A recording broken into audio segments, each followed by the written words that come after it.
Who doesn't know this situation? Employees are just doing the bare minimum and have already mentally checked out. Everyone is constantly browsing job sites, looking to jump ship as quickly as possible. This is exactly the situation in many companies. The danger is that this can trigger a wave of resignations, causing more and more people to quit.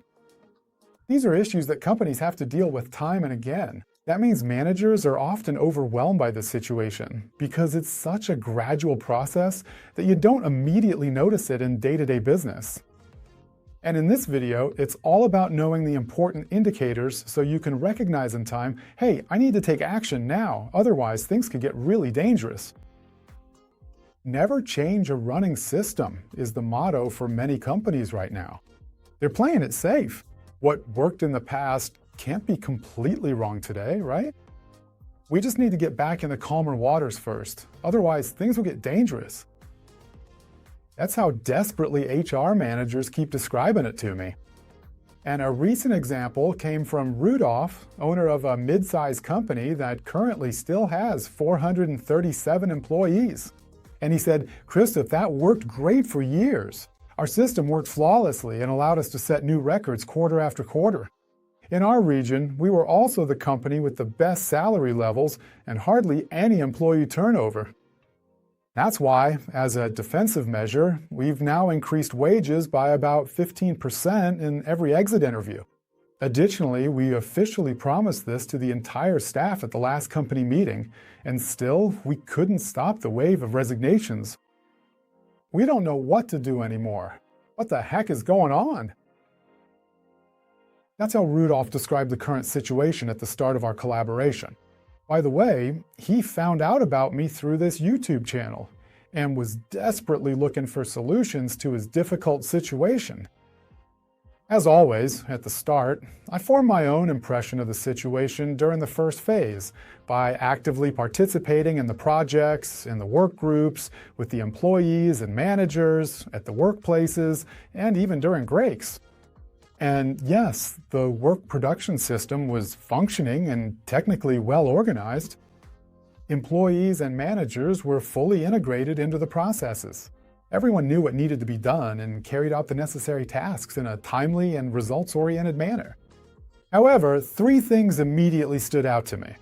First, there was no communication between people, not while working, not during breaks, and not even after work. Nothing. Second, the employees were working a lot of overtime. Despite a good order situation, many colleagues were missing, and the work still had to get done.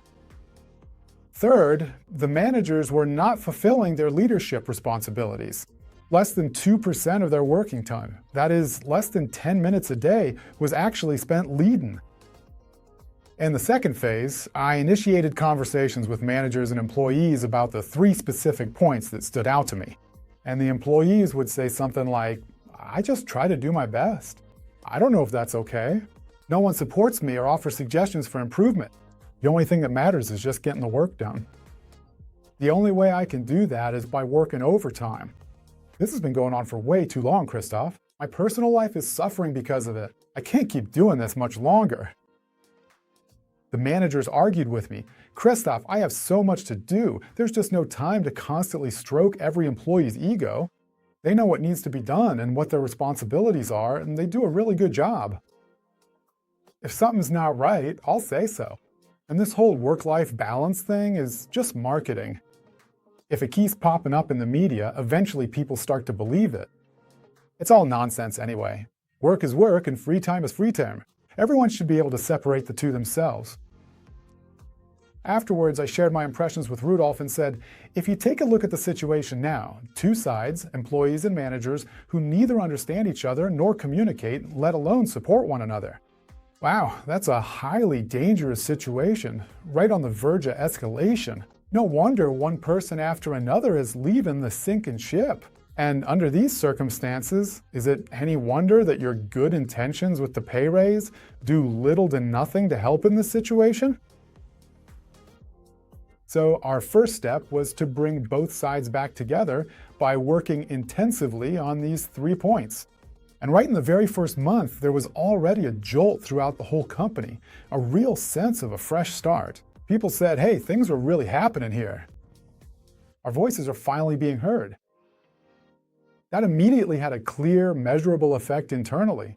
Resignations dropped to almost zero, and employee satisfaction increased tremendously. This was also noticeable externally because employees started telling their friends and acquaintances about this development. Hey, this is a great place to work. Don't you want to come work with us too? Respect and trust are a big deal here. You really listen to you. It's not a heartless place like it used to be, and so on. For me personally, the wording was interesting. They used the word us, meaning together, all sides. That was cool. And if you're a manager or someone responsible and you feel like you're still stuck deep in day-to-day operations, but you know exactly that these resignations are costing you so much money every week, thousands of euros, and you don't want to keep losing huge amounts of money, if you simply don't want so many employees to quit, we can set up a free consultation call right now if you'd like. And then we'll take a concrete look at what your current team situation looks like. How are your employees feeling?